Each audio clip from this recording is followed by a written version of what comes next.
नमस्कार अनि हार्दिक स्वागत छ दर्शकहरू कार्यक्रम कोरोना भाइरस अपडेटमा म भूपाल लुटेल।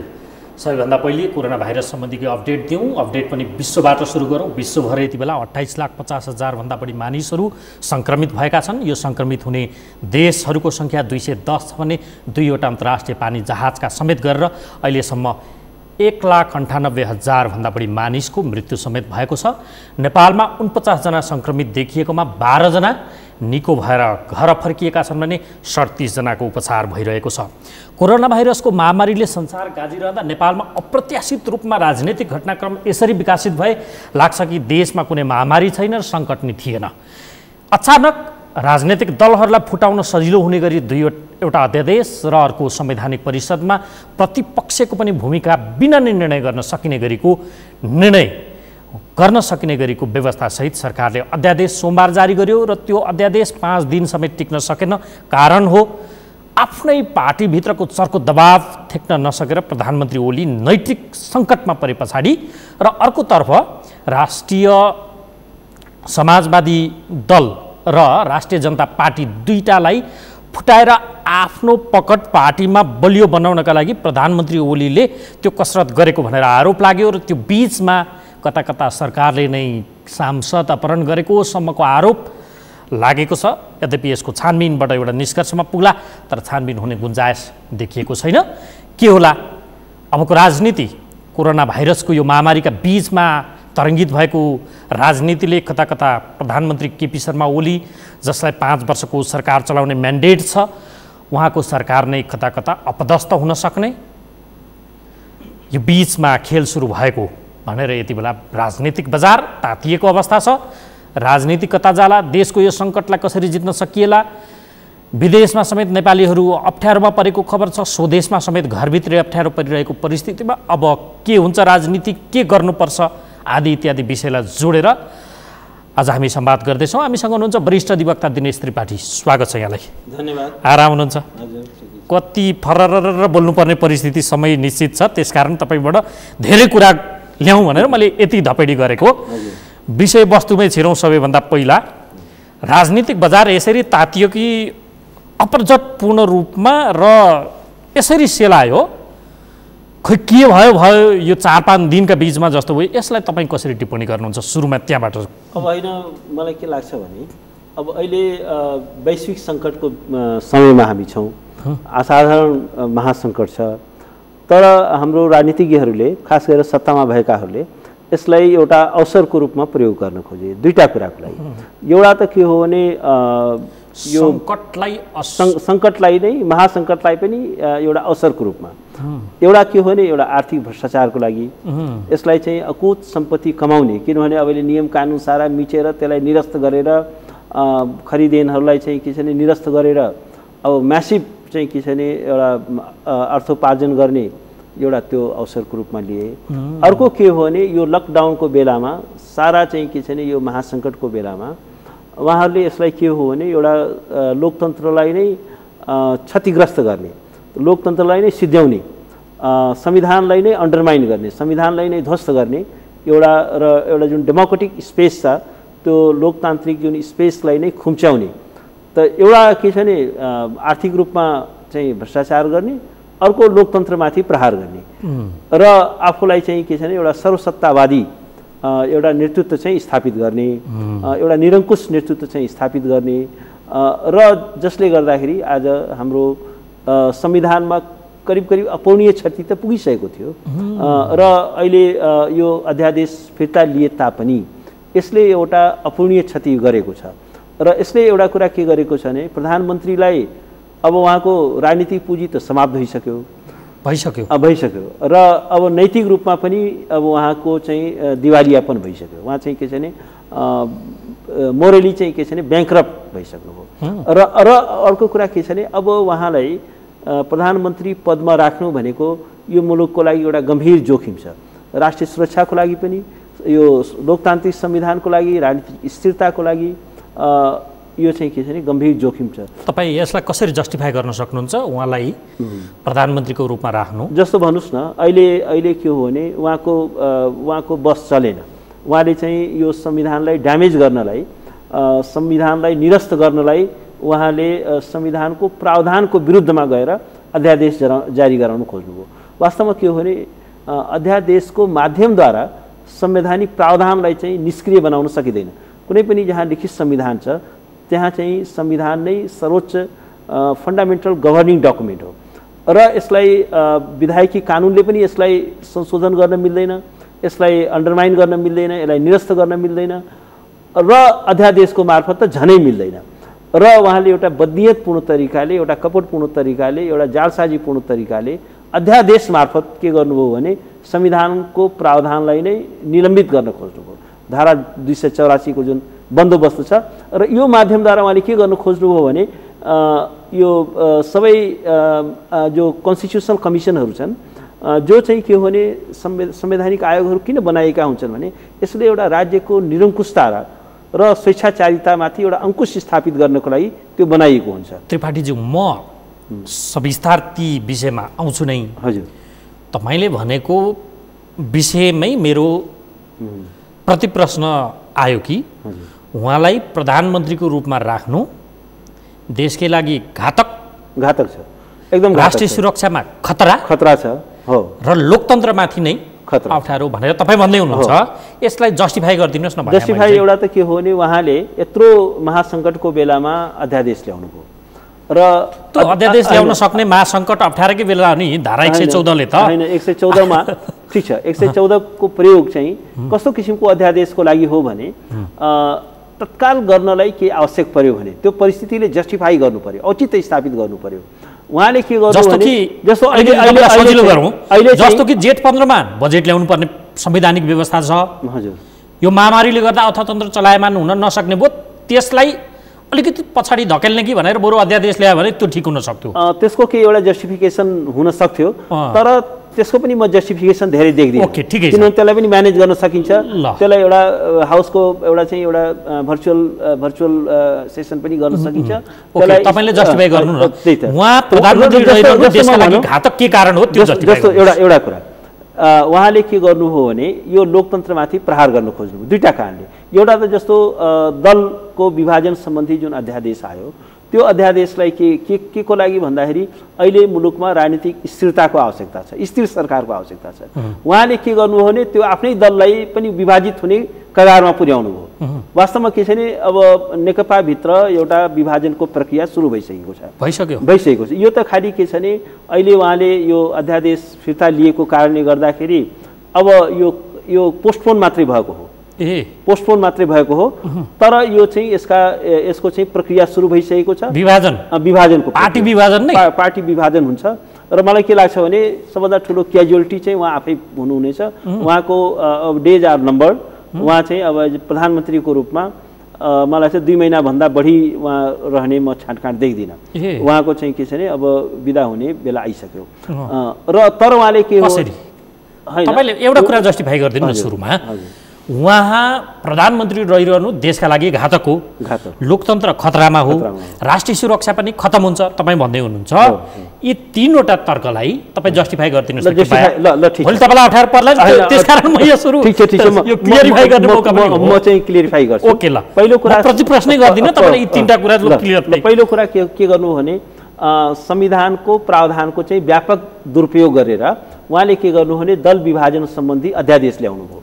अहिले यो चाहिँ यो बेलामा मुलुकलाई दल विभाजन सम्बन्धी अध्यादेशको आवश्यकता थियो कि यो महामारी विरुद्ध लड्नको लागि एउटा सिरियस नेसनल युनिटीको एउटा राजनीतिक स्थिरताको आवश्यकता थियो भन्दाखेरि यो महासङ्कटको बेलामा पनि उहाँले एउटा घात गर्न छोड्नु भएन। षड्यन्त्र गर्न यो त धेरै ठुलो षड्यन्त्र हो नि।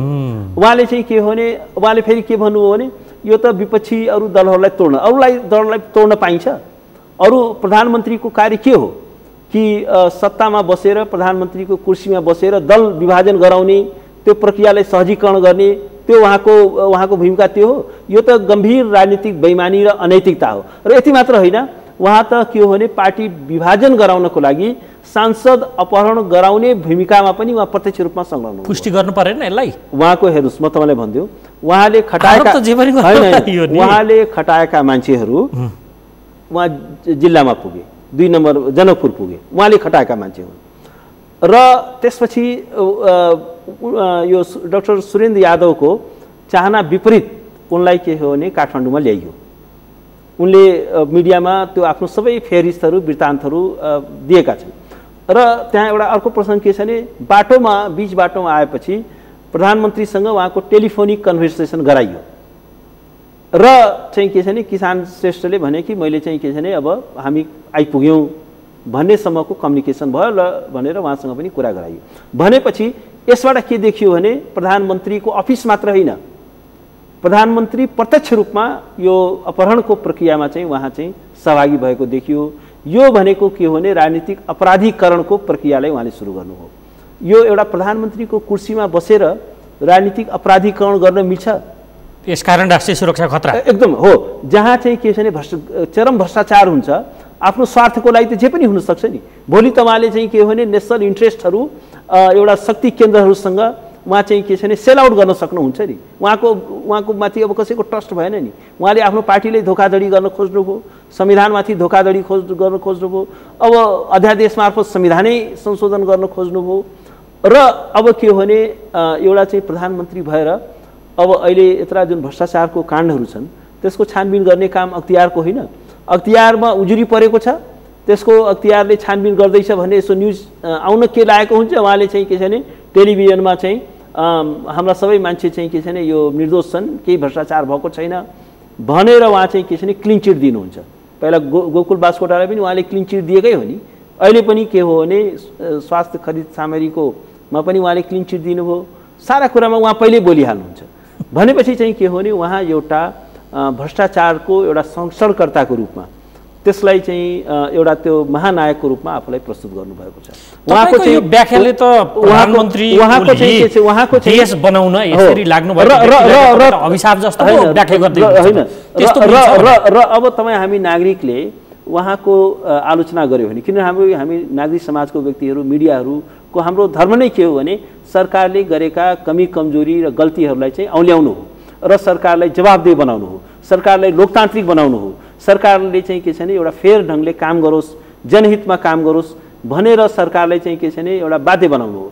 तर उहाँले नागरिकको आवाजलाई के भन्नुहुन्छ भने यो त कर्कश स्वर हो भन्नुहुन्छ। कुनै एउटा प्रधानमन्त्रीको पदमा बसेको व्यक्तिले यो संविधानको उहाँले रक्षा, हेर्नुहोस्, संविधानको रक्षा गर्छु भनेर डिफेन्ड गर्छु भनेर उहाँले शपथ खाएको होइन। संविधानमा चाहिँ अभिव्यक्तिको स्वतन्त्रता छ, सूचनाको स्वतन्त्रता छ र उहाँले चाहिँ नागरिकको आलोचनालाई भन्नुहुन्छ यो कर्कश स्वर हो भनेपछि उहाँ र संविधानकै विरुद्धमा गएर उहाँले अध्यादेशहरू ल्याउनुहुन्छ। र पार्लियामेन्टमा पनि उहाँले जति पनि बिलहरू ल्याउनु भएको थियो, चाहे त्यो मिडिया काउन्सिल बिल होस्, चाहे त्यो सूचना प्रविधिसँग सम्बन्धित बिल हो, चाहे चाहिँ त्यो यो प्रति जासुसीवाला जुन बिल हो, यो सबै बिलहरू चाहिँ के छ भने संविधानलाई ध्वस्त गर्ने, संविधानको जुन बिल अफ राइट्स छ, मौलिक हक छ, त्यसलाई चाहिँ के छ भने अन्डरमाइन गर्ने, त्यसलाई चाहिँ निरस्त गर्ने खालको उहाँ ल्याउनु भयो। भन्दाखेरि डे 1 देखि नै उहाँले चाहिँ के छ भने नेपालको संवैधानिक लोकतन्त्रलाई खुम्च्याउने प्रयास गर्नुभयो र राज्यका सबै अर्गनहरूलाई उहाँले चाहिँ कन्ट्रोलमा गर्न खोज्नुभयो। अहिले उहाँको चाहिँ अन्तिम प्रयास विफल भयो जस्तो भन्नुहोस् न। उहाँले संवैधानिक निकायहरू अख्तियार जस्तो निकाय उहाँले चाहिँ के छ भने जस्तो अब यो पनि समाचारमा आयो कि प्रधानमन्त्री कार्यालयबाट उपेन्द्र यादवलाई फोन भयो कि तपाईँले अख्तियार लगाएर थुनाइदिन्छु भन्दाखेरि एउटा संवैधानिक निकायलाई उहाँले आफ्नो गोजीमा राख्नु भएको छ र आफ्नो अलिकति विरोध गर्ने व्यक्तिलाई के भन्नुहुन्छ भने तपाईँले चाहिँ म अख्तियार लगाएर थुनाउँछु हो। अहिले उहाँले गर्न खोजेको यो अध्यादेश मार्फत के थियो भने कि विपक्षी दलको नेतालाई को इन्भल्भमेन्ट बिना पनि संवैधानिक नियुक्ति गर्न सक्ने भनेपछि त स्टेट कम्प्लिट क्याप्चर भयो नि। अब व्यवस्थापिकामा उहाँकै बहुमत छ, कार्यपालिका आफै भइहाल्नुभयो, प्रदेशहरू एउटा प्रदेश बाहेक सबै प्रदेश उहाँकै छ र त्यसपछि के हो भने अब न्यायपालिकामा करिब करिब आफ्नै कार्यकर्ता भर्ना गर्नु जनताले उहाँलाई नि दिएर पठाएको छ, त्यो गर्दा पनि इच्छा गरेर हुन्छ हैन। अब म एउटा कुरा भनौँ, म्यान्डेटको कुरा मलाई एक लाइन भन्न दिनुहोस्। म्यान्डेट के हो भने उहाँलाई म्यान्डेट के को लागि दिएको हो भने शासन गर्नलाई दिएको हो, तर विधिपूर्वक शासन गर्नलाई दिएको हो। यो संविधानको प्रावधानहरू भित्र रहेर शासन गर्नलाई दिएको हो। मुलुकमा सुशासन कायम गर्नलाई उहाँलाई त्यो म्यान्डेट दिएको हो। मुलुकको चाहिँ निर्माणको लागि उहाँलाई त्यो चाहिँ म्यान्डेट दिएको हो। उहाँले म्यान्डेटलाई यो लाइसेन्स हो, उहाँलाई जथाभावी गर्न, उहाँ चाहिँ स्वेच्छाचारी हुन, उहाँ चाहिँ लोकतान्त्रिक संस्थाहरूले अन्डरमाइन गर्न उहाँले चाहिँ के छ भने उहाँले राजनीतिक अपराधीकरणको प्रक्रियालाई चाहिँ के छ भने चाहिँ सहजीकरण गर्न त्यसको लागि यो म्यान्डेट हो। म्यान्डेट भनेको हेर्नुहोस्, म एउटा कुरा भनौँ, जनताले तपाईँले म्यान्डेट दिएको छ, संविधानले तपाईँले कुनै अधिकार दिएको छ भने त्यसको चाहिँ एउटा विवेकसम्मत तरिकाले त्यसको प्रयोग हुन्छ भन्ने एउटा प्रिजम्सनमा त्यो दिएको हुन्छ। त्यसलाई चाहिँ तपाईँले बदनीयतपूर्ण तरिकाले, धोखाधडीपूर्ण तरिकाले आफ्नो चाहिँ के छ भने पार्टीजन, उहाँले त पार्टीको इन्ट्रेस्टमा पनि होइन, आफ्नो गुटको इन्ट्रेस्टमा काम गर्दै हुन्छ। पार्टी नै उहाँको एगेन्स्टमा छ। उहाँको चाहिँ के छ भने अहिले त नेसनको कन्फिडेन्स लिन सक्नुपर्ने बेलामा यत्रो एक्स्ट्राअर्डिनरी क्राइसिसमा हामी छौँ। अहिले एउटा प्राइम मिनिस्टरले त के छ भने राष्ट्रसँग संवाद स्थापित गर्न सक्नु पर्थ्यो, हार्ट टु हार्ट कुरा गर्न सक्नु पर्थ्यो, पिपुलको हार्ट एन्ड माइन्ड चाहिँ जित्न सक्नु पर्थ्यो, अपोजिसनदेखि लिएर सारा नेसनलाई एउटा कन्फिडेन्समा लिनु सक्नु पर्थ्यो। तर now he is totally disconnected from his masses. आज जनतासँग उहाँ कम्प्लिट चाहिँ के छ भने डिस्कनेक्टेड हुनुहुन्छ र उहाँ चाहिँ के छ भने आफ्नो एउटा अथोरिटेरियन एजेन्डालाई, अनडेमोक्रेटिक एजेन्डालाई उहाँले चाहिँ के छ भने इम्पोज गर्न खोज्दै हुनुहुन्छ। त्यस कारण म के भन्छु भने एउटा यत्रो सिरियस चाहिँ के छ भने भ्रष्टाचार छ। यो सबै कुराहरू के हो भने लोकतन्त्रको लागि खतरा हो। उहाँ जति दिन सत्तामा बस्नुहुन्छ त्यति चाहिँ हाम्रो लोकतन्त्र चाहिँ कमजोर हुन्छ, संविधान कमजोर हुन्छ, विधिको शासन कमजोर हुन्छ र मुलुक चाहिँ के छ भने एउटा असफलताको बाटोमा जान्छ।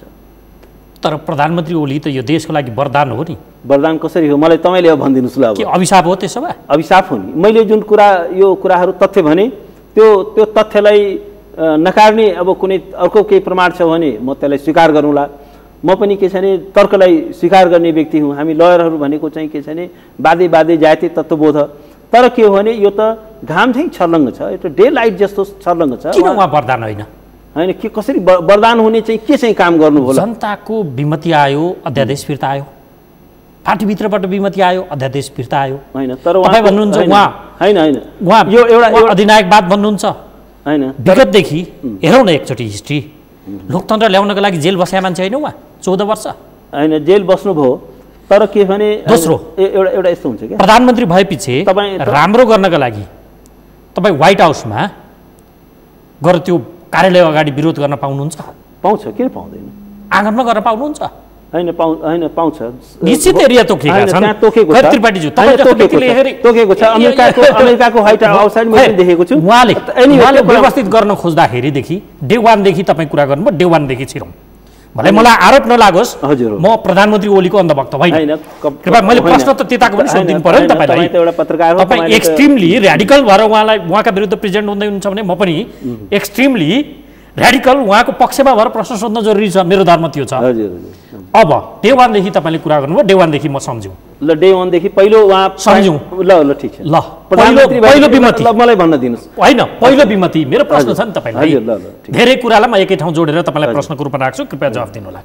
डे वानदेखि उहाँले केही व्यवस्थित गर्न खोज्नुभयो। जति बेला जेमा पनि विरोध, 2/3 सरकार भनेको छ मेजोरिटी, उहाँ त एकदम सुविधाजनक मेजोरिटीमा भएको सरकारले त आफ्नो अनुकूलको काम विवेकले 2/3 विवेक प्रयोग गरेर काम गर्न खोज्छ। जेमा पनि सहमति सधैँ सहमति हो भने चुनाव किन गर्ने, बहुमत किन चाहियो, निर्वाचन नगर्ने, सहमतिको सरकार सधैँ चलाउँदा भइहाल्यो। एउटा तर्क। तपाईँ तर्कमा खेल्ने मान्छे। माइतीघरदेखि विभिन्न ठाउँमा प्रदर्शन विरोध गर्न नदिने भनेर निश्चित ठाउँ तोकियो, त्यहीबाट विमति विरोध आयो, उहाँ ब्याक हुनुभयो। जनताको कुरो त सुन्नु होइन, उहाँ ब्याक भएको होइन। अदालतले आदेश दियो, बाध्यता थियो अथवा के थियो। त्यस पछाडि जाउँ, सबैभन्दा बढी चर्चामा आएको गुठी विधेयककै कुरा गरौँ। जनता सडकमै ओर्लियो। जनताको कुरा त सुन्नुभयो र फर्किनुभयो। त्यहाँ पनि फर्किनुभयो। उहाँको चरित्रमाथि तपाईँहरू प्रश्न उठाउँदै हुन्छ, त्यसकारण म प्रश्न गर्दैछु। अहिले पछिल्लो फेजमा यही कुरा गरौँ, अध्यादेशको विमति आयो नि। भले उहाँका लागि काउन्टर प्रोडक्टिभ होला, यो प्रतित्पादक हुन सक्ला, तर व्यक्त हुनुभयो उहाँ। सङ्कट त मान्छे मैले तपाईँको कुरा बुझेँ, तर म एउटा कुरा के भन्छु भने देशको राजनीतिलाई उहाँलाई जस्तै यो देश बनाउनको लागि सपना देखेको छ। ठिक छ, म उहाँले ल ठिक छ, एकछिन उहाँले बेनिफिट अफ डाउट दिउँ कि जनताले विरोध गरेपछि उहाँले चाहिँ फिर्ता लिनुभयो।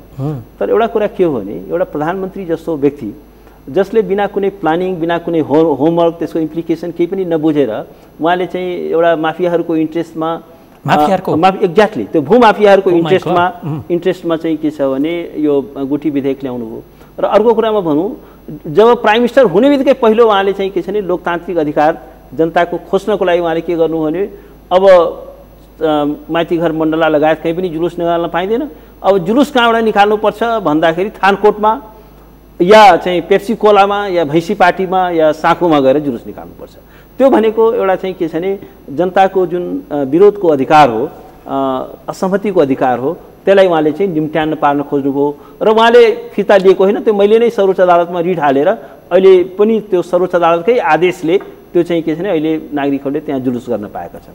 त्यसपछि अब गुठी विधेयकलाई जति पनि उहाँ हेर्नुहोस्, एउटा कुरा के हुन्छ भने जस्ट ब्याक त भएको छ नि, पुरै नसुन्ने अधिनायकवाद हो नि त हैन। ब्याक के हो भने जब उहाँको हात परिस्थिति काबुभन्दा बाहिर भएपछि उहाँ सानोतिनो विरोधले उहाँको छाला एकदम गैँडा जस्तो छ। काबु बाहिर भएपछि हेर्नुहोस् यस्तो छ, उहाँको छाला यति गैँडा जस्तो छ कि सानोतिनो विरोधले, असहमतिले, आलोचनाले त्यो कुराले हुँदैन। उहाँलाई जस्तो गुठी विधेयकमा के छ भने काठमाडौँ ठप नै भयो। अब उहाँले चाहिँ के छ भने यदि उहाँले अर्को 2 दिन त्यो वापस नलिएको भए उहाँको चाहिँ सत्ता जनविद्रोहको कारणले सत्ता ढल्थ्यो। र अर्को कुरा भनिदिउँ, अहिले जुन तपाईँले भन्नुभयो नि त्यो दयामाया गरेर त्यो चाहिँ यो अध्यादेश वापस भएको होइन। त्यो चाहिँ के छ भने उहाँको पार्टीले उहाँलाई पार्टीबाट निष्कासनसम्म गर्ने निष्कासन गर्ने चाहिँ चेतावनी दिइसकेको थियो। उहाँले अर्को चेयरम्यान होइन, बहुमत उहाँसँग छैन, चेयरम्यान भएर के गर्नुहुन्छ? पार्टीले कसरी निष्कासन गर्थ्यो त? किन गर्न सक्दैन? बहुमत जता बहुमतको नेतृत्वमा हुर्केको पार्टीबाट उहाँलाई निष्कासन हुन सक्थ्यो र? अध्यक्ष होइन, अध्यक्ष कुनै बेला नेतृत्व गरेको होलान्। अध्यक्ष हेर्नुहोस् के हुन्छ भने कुनै पनि एउटा चाहिँ इन्स्टिट्युसनभित्र के हुन्छ भने मेजोरिटी प्रिभेल गर्छ नि, र नेकपा फुट्ने कागारमा थियो र उहाँलाई निष्कासन गर्थ्यो। उहाँको प्रधानमन्त्री पद जान्थ्यो र मुलुक धेरै ठुलो अस्थिरतामा जान्थ्यो। हेर्नुहोस्, यदि उहाँले लिँदा पनि तपाईँ त भन्दै हुन्छ त प्रधानमन्त्री पद त 2 महिनामा जाँदैछ भनेर। होइन, त्यही पनि जान्छ, किनभने उहाँको चाहिँ के छ भने इरिपेरेबल ड्यामेज भइसक्यो। उहाँको चाहिँ के छ भने अब राजनीतिक पुँजी पनि समाप्त भयो, राजनीतिक विश्वसनीयता पनि समाप्त भयो। र एउटा कुरा के छ भने सारालाई एउटा निष्कर्षमा के हामी पुगिसक्यौँ भने सारा राष्ट्र नै पुगिसक्यो कि उहाँ चाहिँ के छ भने एउटा बिट्रे गर्न सक्नुहुन्छ, कुनै पनि बेला राष्ट्रलाई बिट्रे गर्न सक्नुहुन्छ, लोकतन्त्रलाई बिट्रे गर्न सक्नुहुन्छ, लोकतन्त्रका सारा उपलब्धिहरूलाई चाहिँ के छ भने उहाँले समाप्त गर्न सक्नुहुन्छ। त्यसकारण के हो भने अब उहाँको चाहिँ डेज आर नम्बर। उहाँ चाहिँ के छ भने अब धेरै उहाँको जाँदैन र उहाँ चाहिँ के हो भने खालि एउटै कुराले यो रोकिएको छ। त्यो के हो भने ओली त हि हेज टु गो, त्यो त करिब त्यो तय भइसक्यो। खालि के छ भने अब ओली पछिको अनुहार को हो त्यो चाहिँ के छ भने त्यसमा एक्सर्साइज हुँदैछ। को हो त? अब को हुन्छ अहिले पिक्चर थाहा होला नि, त्यही पनि हैन। त्यो त यस्तो छ, तयारी के नेकपा भित्र कि कांग्रेस भित्र कि त्यो अहिले पिक्चर क्लियर छैन। तथापि त्यो हैन, अहिले त पिक्चर क्लियर छैन। त्यो विभिन्न किसिमको एक्सर्साइजहरू हुन्छ। तर एउटा कुरा के निश्चित छ भने अब उहाँ चाहिँ अब एउटा धेरै ठुलो लायबिलिटी भइसक्नुभयो। मुलुकको लागि उहाँ एसेट होइन र अब उहाँको पार्टीको लागि उहाँ एसेट छैन। तपाईँ यो भन्दै हुनुहुन्छ फेरि होइन, उहाँ यो देशको सम्पत्ति होइन र उहाँ होइन, उहाँ एउटा ड्यामेजिङ पर्सनालिटी हो के। यो इन्स्टिट्युसनहरूलाई उहाँ नेसन बिल्डर होइन, उहाँ इन्स्टिट्युसन बिल्डर होइन। उहाँ एउटा चाहिँ के छ भने एउटा डिस्ट्रक्टिभ माइन्डको एउटा लिडरसिप हो। डिस्ट्रक्टिभ माइन्डको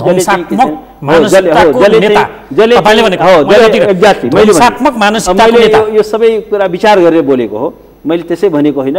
मेरो एनालिसिस छ कि उहाँले आएदेखि नै लोकतान्त्रिक संस्थाहरूलाई उहाँले हेर्नुहोस् न कुनै कसर बाँकी राख्नु भएको छैन नि लोकतन्त्रलाई समाप्त गर्न। कुनै कहीँ कसर बाँकी राख्नु भएको अप्ठ्यारो पर्दैन यसरी बोल्दा?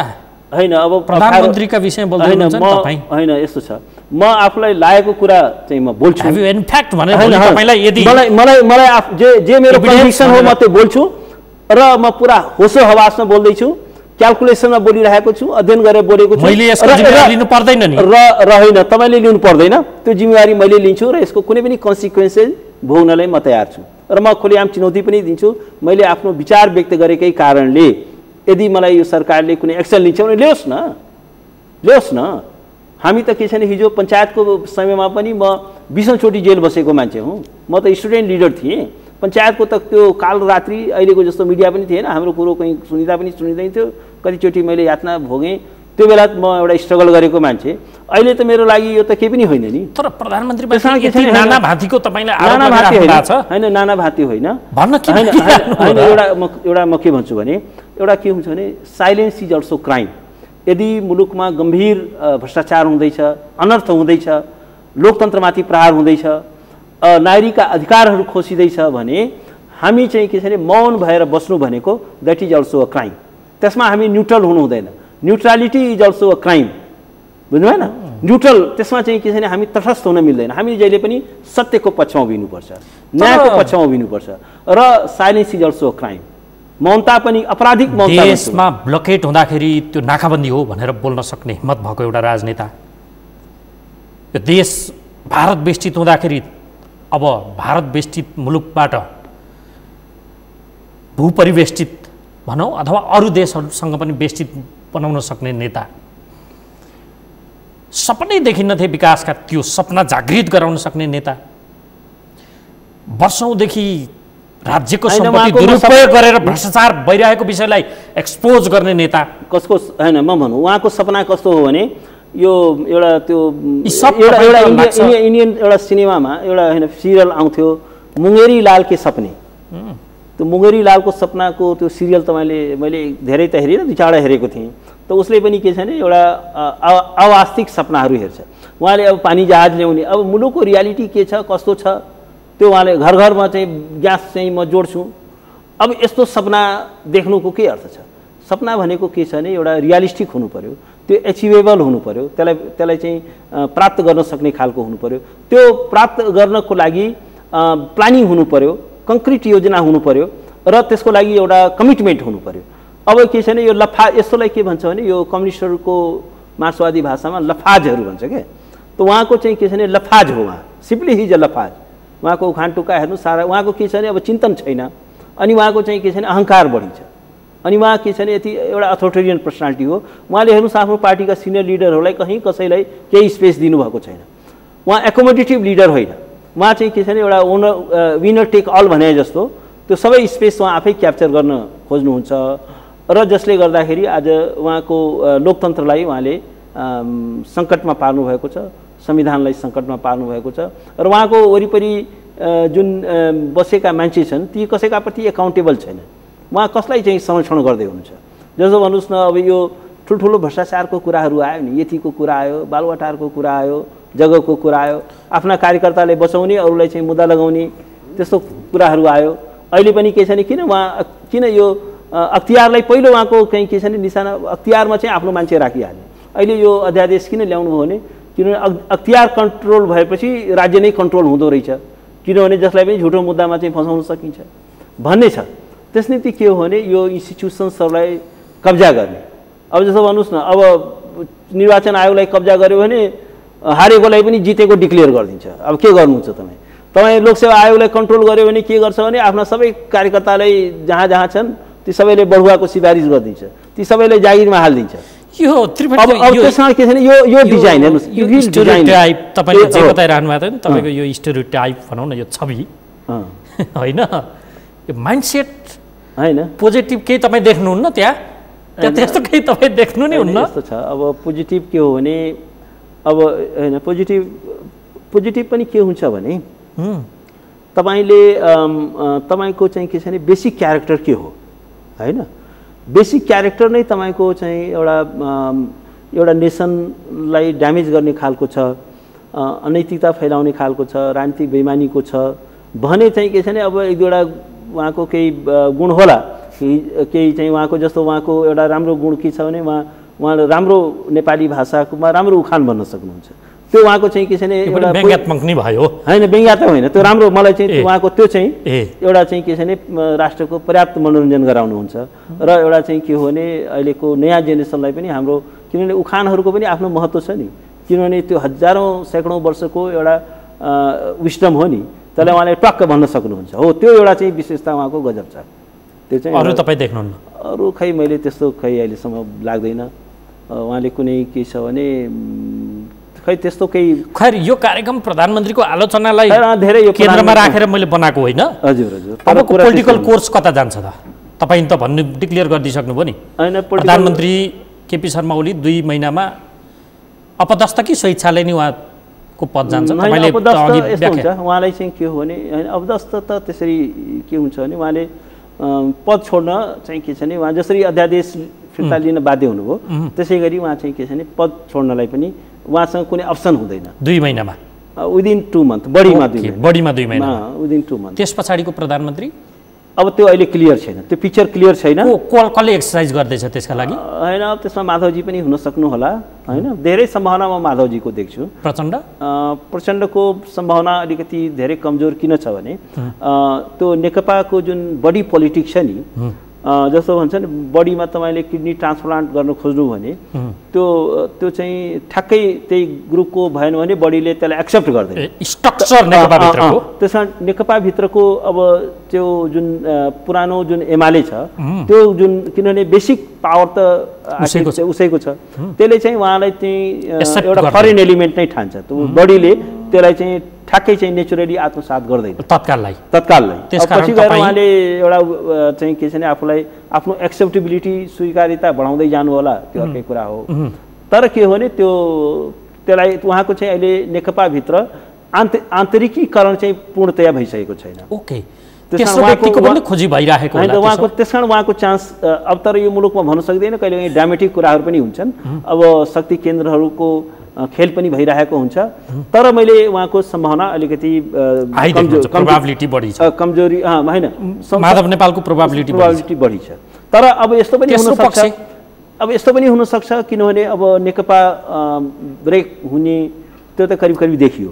पार्टी नै होइन, त्यो त करिब करिब फ्याक्सन हुन सक्छ। साइकोलोजिकल डिभिजन त कम्प्लिट साइकोलोजिकल डिभिजन भइसक्यो। साइकोलोजिकल त अब युनिटी त पहिलेदेखि थिएन। यस्तो के हुन्छ भने जस्तो अब पार्टीको झन्डा र साइनबोर्ड एउटै छ, प्राविधिक रूपमा एउटै भए पनि पार्टी त वास्तवमा दुईटा छ।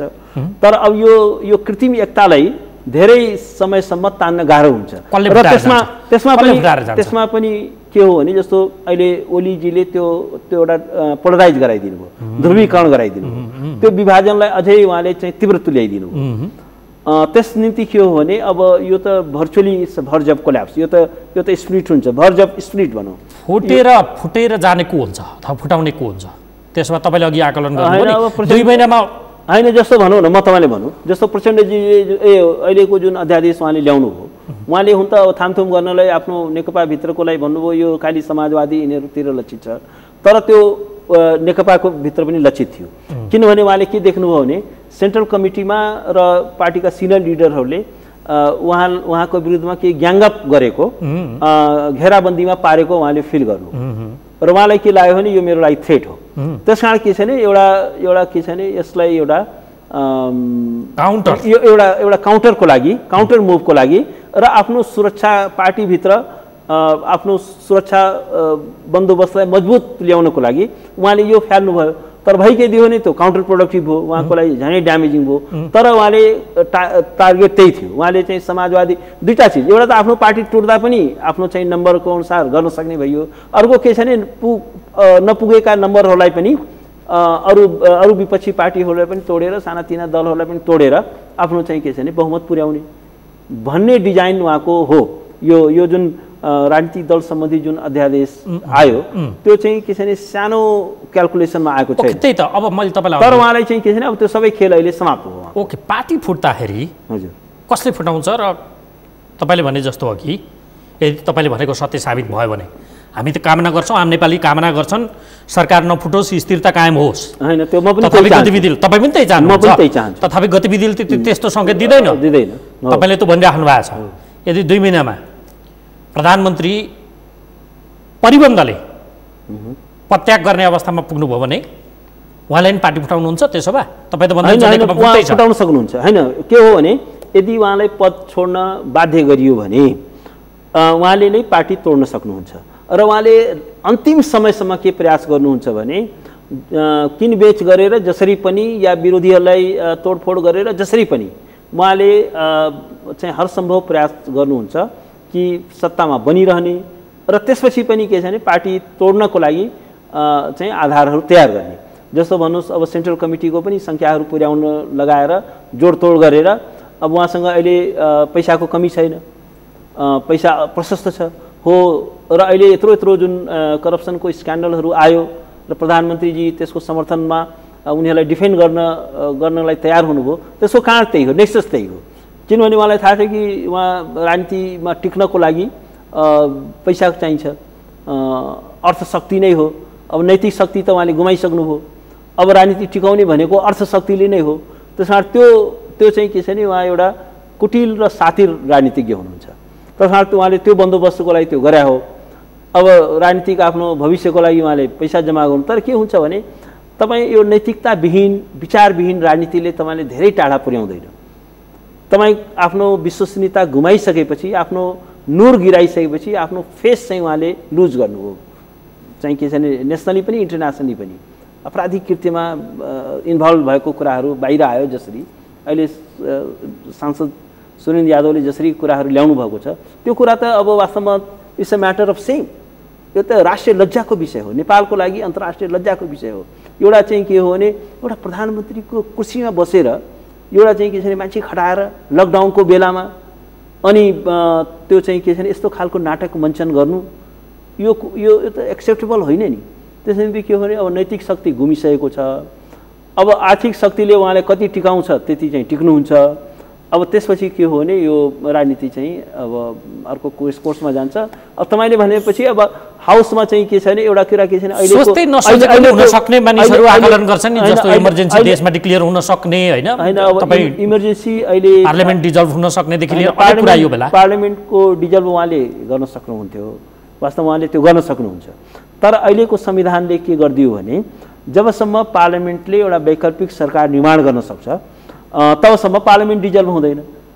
पहिलाको जस्तो इमर्जेन्सी डिक्लेयर त कोरोनाको महामारी छ, हुन सक्दैन र? होइन, इमर्जेन्सी डिक्लेयर पनि उहाँले गर्नु होला। तर त्यसको लागि राष्ट्रपतिले उहाँलाई साथ दिन सक्नुहुन्न। राष्ट्रपति त देशको अभिभावक हो, जनतालाई जोगाउनको लागि उहाँको भूमिका तपाईँ जतिसुकै निष्क्रिय भने पनि सक्रिय त भनिन्छ नि। त ट्युबलाइट हो, इमर्जेन्सी ट्युबलाइट होइन, इमर्जेन्सी यो हो। मेक्टारमणले भारतीय राष्ट्रपतिले आफ्नो किताबमा लेखेको छन् प्रेसिडेन्टको अफिस भनेको यो इमर्जेन्सी लाइट हो। तर त्यो इमर्जेन्सी लाइट भनेको एउटा गुड फेथमा प्रयोग हुन्छ जब गम्भीर संवैधानिक सङ्कट आएको हुन्छ र एउटा विवेकपूर्ण तरिकाले त्यसको प्रयोग गरिन्छ। उहाँले चाहिँ के छ भने यो त इमर्जेन्सी लगाउनु भनेको इमर्जेन्सी लाइट हुँदैन, परिस्थिति त्यसरी आयो भने हुन्छ हैन। त्यो के हो भने होइन, तपाईँले भने ठिक हो, राष्ट्रपतिको अहिले इन्डिपेन्डेन्ट भूमिका छैन। किनभने अहिले अध्यादेशकै कुरामा पनि हामीले हेऱ्यौँ उहाँले भूमिकाका प्रति मेरो टिप्पणी छैन। होइन, त्यो ठिक छ, होइन, मेरो टिप्पणी छ। मेरो टिप्पणी के छ भने उहाँलाई जुन अध्यादेश आयो कमसेकम उहाँले त्यसमा माइन्ड एप्लाई गर्नु पर्थ्यो। प्रेसिडेन्टको अफिस भनेको संविधानको संरक्षणकर्ता हो र संविधानको विरुद्धको अध्यादेशलाई उहाँले 5 मिनटमा मलाई लाग्छ उहाँले त्यो अध्यादेश पढ्नु पनि भएन र उहाँले चाहिँ के छ भने आँखा चिम्लेर त्यसलाई क्लियर गर्नुभयो। जबकि योभन्दा अगाडि कतिपय अध्यादेशहरू त्यो फिर्ता तर एउटा कुरामा भन्छ, तपाईँले भन्नु न इमर्जेन्सीको जुन कुरा छ, इमर्जेन्सीको कुरा राष्ट्रपतिले त उहाँलाई साथ दिनु होला। तर राष्ट्रपतिले मात्रै साथ दिएर इमर्जेन्सी डिक्लेयर गर्न गाह्रो छ। किनभने एउटा कमजोर सरकारले गरेको सिफारिस र त्यसमा पनि मिलिट्रीको ब्याकिङ नभइकन, हेर्नुहोस् है, मिलिट्रीको ब्याकिङ बिना यो खेल चाहिँ उहाँको सफल हुँदैन। किनभने त्यो चाहिँ के छ भने मिलिट्रीले फ्लप गराइदिन्छ। अब के हो भने मिलिट्री नै त्यसमा आउनको लागि समर्थन गर्नलाई त्यो अन्तर्राष्ट्रिय परिस्थिति मैले अनुकूल देख्दिनँ। मिलिट्रीले नै अब इमर्जेन्सीलाई डेमोक्रेसीलाई सिद्ध्याउने कुरामा अहिले मिलिट्रीले साथ देला जस्तो चाहिँ मलाई लाग्दैन। त्यो उहाँले ब्याकिङ गर्ला जस्तो लाग्दैन। किनभने त्यो अन्तर्राष्ट्रिय किनभने तपाईँलाई त त्यस्तो लाग्दैन। तपाईँलाई लागेको थियो यो सङ्कटका बेला हेरी अध्यादेश आउला यो कल्पनाको विषय थियो र? होइन, तर मलाई एउटा कुरा के लागेको थियो नि, यो जुन अध्यादेश आयो यो प्रधानमन्त्रीको औकातभन्दा बाहिरको कुरा छ। उहाँले धान्न चाहिँ सक्नुहुन्न र उहाँ चाहिँ के होइन आउँछ भन्ने परिकल्पना सोचाइ कहीँ थियो यो त्यो चाहिँ ठिक भन्नुभयो। त्यही त उहाँले चाहिँ के छ भने यदि इमर्जेन्सी डिक्लेयर गरेपछि त्यो चाहिँ के छ भने यो चाहिँ नेसनको लागि दुर्भाग्यजनक हुन्छ। तर त्यो इमर्जेन्सी चाहिँ के छ भने उहाँको त्यो इमर्जेन्सीको जुन आदेश चाहिँ के छ भने क्रियाशील नभइकनै उहाँ चाहिँ सत्ताबाट हट्नुपर्ने हुन्छ। देश महामारीको सङ्कटमा छ, देश होइन संसार छ। हजुर, सङ्कट होइन महासङ्कट छ नि संसारमा अहिले त। हजुर, अनि यो बेला देशमा इमर्जेन्सी नलाग्ला भन्न सकिन्छ र भने होइन। तर बाहना आधार त यो पनि त यस्तो छ, इमर्जेन्सी के हुन्छ भने त्यो तब मात्रै टिकाउ हुन्छ जब चाहिँ के छ भने त्यसको लागि एउटा नेसनल कन्सेन्सस हुन्छ, होइन? उहाँको पार्टीभित्र पनि कन्सेन्सस हुनु पर्यो, नेसनभित्र पनि एउटा अपोजिसनको पनि कन्फिडेन्स हुनु पर्यो र आम नागरिकलाई पनि के छ भने यो इमर्जेन्सी मात्रै एउटा मेजर्स हो भन्ने नभइकन खालि के छ भने ओलीलाई सत्तामा बनाइरहनको लागि यदि इमर्जेन्सी लगाइयो भने त्यो चाहिँ संविधानको विरुद्ध गरिएको कु हुनेछ र कसैले पनि त्यसलाई स्वीकार गर्दैन। त्यसकारण इमर्जेन्सीको कुरा चाहिँ के छ भने उहाँ द्याट्स अनथिङ्केबल, अहिले चाहिँ त्यो सफल हुँदैन र त्यसलाई मिलिट्रीले पनि त्यसलाई ब्याकिङ गर्दैन जस्तो लाग्छ मलाई। किनभने मिलिट्रीले ब्याकिङ गर्नलाई अब नेपालको मिलिट्री त्यो पाकिस्तानको जस्तो पोलिटिकल मिलिट्री होइन। हाम्रो मिलिट्री जे भए पनि एउटा सिभिल गभर्मेन्टलाई एउटा चाहिँ ओबे गर्दै आएको छ, अहिलेसम्म सिभिल सुप्रिमेसीलाई चाहिँ के छ भने मान्दै आएको छ।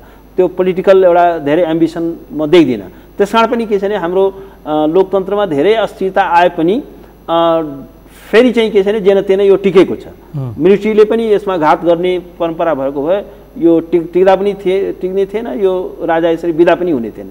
किनभने मिलिट्रीले के छ भने यत्रो राजाले बनाएको मिलिट्री उसले रिड गर्यो कि अब चाहिँ के छ भने नेसनको मुड कता छ, सिभिलियन एउटा गभर्मेन्टको के छ त्यसलाई चाहिँ रिड गर्यो र उसले चाहिँ के छ भने कोअपरेट गर्यो नि। कोअपरेट नगरेको भए थोरै यहाँ गणतन्त्र आउँथ्यो। मिलिट्रीको कोअपरेसन बिना गणतन्त्र स्थापित हुन सक्थ्यो। त्यस कारण के छ भने इमर्जेन्सीको कुरा के छ भने मिलिट्रीको कोअपरेसन चाहिन्छ। मिलिट्रीले किन ओलीलाई को पछाडि सती जान्छ, ओलीलाई चाहिँ किन ब्याक गर्छ, मैले कुरा बुझिनँ। अल्टिमेट फोर्सको विवेकमा भर पर्छ यो हो होइन। त्यस कारण के छ भने अब मलाई लाग्छ यो अब अहिले के हो भने अहिले एकदमै राजनीति चाहिँ एकदमै धमिलो भएको छ, बुझ्नु होइन। तपाईँले भन्नु नि को प्रधानमन्त्री होला के होला, त्यो अहिले किन क्लियर छैन भने किनभने को प्रधानमन्त्री हुने हो उसैले पनि क्लियर छैन।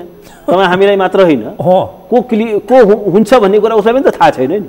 पहिला त उसलाई थाहा हुनु पर्यो। तर 5 वर्षसम्म प्रधानमन्त्री केपी शर्मा ओली चाहिँ 5 वर्ष त यो जाँदै जाँदैन, यो 2 महिना तपाईँ हेर्नु होला, 2 महिनाभन्दा बढी म यो जान्छ। अन्तर्राष्ट्रिय शक्ति पनि यसमा लागेका छन् माइक्रो म्यानेजमेन्टमा अहिले होइन। अहिले अन्तर्राष्ट्रिय शक्तिहरू अहिले के हो, तपाईँको सूचना के छ र त्यो मेरो चाहिँ जुन स्टडी छ तपाईँसँग कोर होइन, मेरो जुन स्टडी छ त्यो के हो भने अहिले अन्तर्राष्ट्रिय चलखेल नेपालमा त्यति किन हुँदैन भने अन्तर्राष्ट्रिय जगतले धेरै हाई भोल्टेज पोलिटिक्स र माइक्रो म्यानेजमेन्टको पोलिटिक्स किन गर्न सम्भव छैन भने किनभने यो वैश्विक महामारीले गर्दाखेरि सारा सुपर पावरहरू रिजनल पावरहरू सबै चाहिँ के छ भने आक्रान्त छन्। उनीहरूलाई चाहिँ के छ भने अब नेपालमा आएर माइक्रो म्यानेज गरेर यहाँ चाहिँ के छ भने त्यो अहिले सम्भव छैन। अमेरिकाकै भनौँ न, अमेरिका एउटा सुपर पावर थियो नि, त्यसको त्यो सुपर पावरको चाहिँ त्यो श्रीपेच नै पुगिसक्यो। ओके, अब त्यसको ताज नै गइसक्यो। अन्तिममा त्रिपाठीज्यू अलिक गरम गरम कुरा भए, त्यस्तो कुरा नहोस् कि भन्ने चाहना थियो, तथापि भइदिएको where is life there is hope पनि भनिन्छ नि, सेयिङ नै छ नि होइन, सास छैन्जेल आस। यस्तो खराब परिस्थितिका बीच देश महामारीमा छ, राजनीति भलै बिग्रेकै छ, तथापि त्यस्तो कुनै तपाईँसँग फर्मुला छ यसलाई ठिकठाक ल्याउने, सब कुरा ठिक हुने, पोलिटिक्सदेखि ओभरअल हाम्रो इकोनोमी आम मानिसको जीवन यो सबै ठिकठाक हुने त्यस्तो कुनै फर्मुला? अब यसमा एउटा के छ भने अब क्राइसिस त हरेक मुलुकमा आउँछ, तर एउटा के हुन्छ भने त्यसको लिडरसिपको एउटा स्टेट्सम्यानसिप, एउटा क्रिएटिभ थिङ्किङ र अनेस्टी कमिटमेन्ट चाहियो के। अलिकति पनि अहिले पनि जति नै बिग्रे पनि अहिले पनि यसलाई एउटा ट्र्याकमा ल्याउन सकिन्छ। अहिले पनि के हो भने नेपाली समाज त्यो के भने म यसको नेतालाई म यसको क्रेडिट दिन्न, तर नेपाली जनता आफैमा यति हार्डवर्किङ छ, यति ल एभाइडिङ छ, यति चाहिँ क्रिएटिभ छ। नेपाली मान्छेहरू संसारभरि जहाँ गएका छन् राम्रो उदाहरण प्रस्तुत गरेका छन्। नेपाली विद्यार्थीहरूले बाहिर गएर राम्रो पर्फर्मेन्स गरेका छन्। त्यसैले के छ भने यो नागरिकको जुन शक्ति हो नि, अब रिसोर्सेस छ हामीसँग, यत्रो स्रोत र साधन। अब अहिले यो कोरोनाले गर्दाखेरि अब संसार कता जान्छ त्यो नेपालको मात्रै समस्या होइन, अब विश्व नै कता जान्छ त्यो भन्न सकिँदैन। तर कोरोनालाई माइनस गरेर हेर्ने हो भने र अलिकति यो इन्लाइटेन लिडरसिप हुने हो भने र अलिकति गुड फेथमा एउटा भिजनरी लिडर हुने हो भने जुन नेपाल चाहिँ के छ भने एउटा साउथ एसियाकै एउटा बेस्ट डेमोक्रेसी हुनसक्छ। वास्तवमा मलाई के लाग्छ भने जतिसुकै नेपाल बिग्रेको भनिए तापनि हामीले चाहिँ अब युरोप अमेरिकासँग नेपाललाई तुलना नगरौँ, साउथ एसियाका अरू डेमोक्रेसीहरूसँग तुलना गरौँ। नेपालको चाहिँ अहिले पनि डेमोक्रेटाइजेसनको जुन स्पिड छ त्यो चाहिँ के छ भने फास्टर छ। हाम्रो चाहिँ पर्फर्मेन्स राम्रो छ। साउथ एसियाका कमै देशहरूमा 33% महिलाहरू चाहिँ के छ भने पार्लियामेन्टमा छन्। यत्रो चाहिँ के छ भने लोकल बडिजहरूलाई कन्स्टिट्युसनल चाहिँ हामीले मान्यता दिएका छौँ। नै मैले यो बर्निङ प्रब्लमको सोलुसन होइन, यो के हुन्छ भने होइन प्रब्लम त के हुन्छ भने एउटा लिडरसिप एउटा इन्लाइटेन लिडरसिप हो भने नेसनलाई एउटा कन्फिडेन्समा लिन सक्यो भने नेसनसँग चाहिँ के छ भने एउटा संवाद स्थापित गर्न सक्यो भने हरेक प्रब्लमको सोल्युसन छ। There is no society which is problem free. तर के छ भने अब हाम्रो लिडरसिपको प्रब्लम के छ भने they are not the part of the solution but they themselves are the part of the problem. अब लिडरसिप अलिकति चाहिँ के छ भने इन्लाइटेन हुने हो, अलिकति अनेस्ट हुने हो भने, भिजनरी हुने हो भने मलाई के लाग्छ भने नेपाल चाहिँ के छ भने साउथ एसियाका अन्य मुलुकहरूको तुलनामा फास्ट यसको चाहिँ डेभलपमेन्ट र ग्रोथ हुन सक्छ। हस्, समय दिनुभयो, तपाईँलाई धेरै धेरै धन्यवाद। धन्यवाद। मलाई पनि अब यत्रो क्राइसिसको बेलामा आफ्नो विचार राख्ने मौका दिनुभयो, धेरै धन्यवाद। र आदरणीय दर्शकहरू, कार्यक्रमको निर्धारित समय सकियो। आज हामीले वरिष्ठ अधिवक्ता दिनेश त्रिपाठीसँग समसामयिक राजनीति र अबको राजनीतिक कोर्स कतातर्फ अघि बढ्छ, समाधानका सूत्र के हुन सक्छन्, यसलाई समेत केन्द्रमा राखेर सन्दर्भ र बाहना त्यही बनायौँ। कोरोना भाइरस अपडेट सम्बन्धी कार्यक्रममा उहाँसँग कुराकानी गऱ्यौँ। अर्को अङ्कमा फेरि पनि तपाईँ हाम्रो भेट अर्का कुनै अतिथिसँग हुने नै छ। हामीलाई आजलाई बिदा दिनुहोस्। नमस्कार।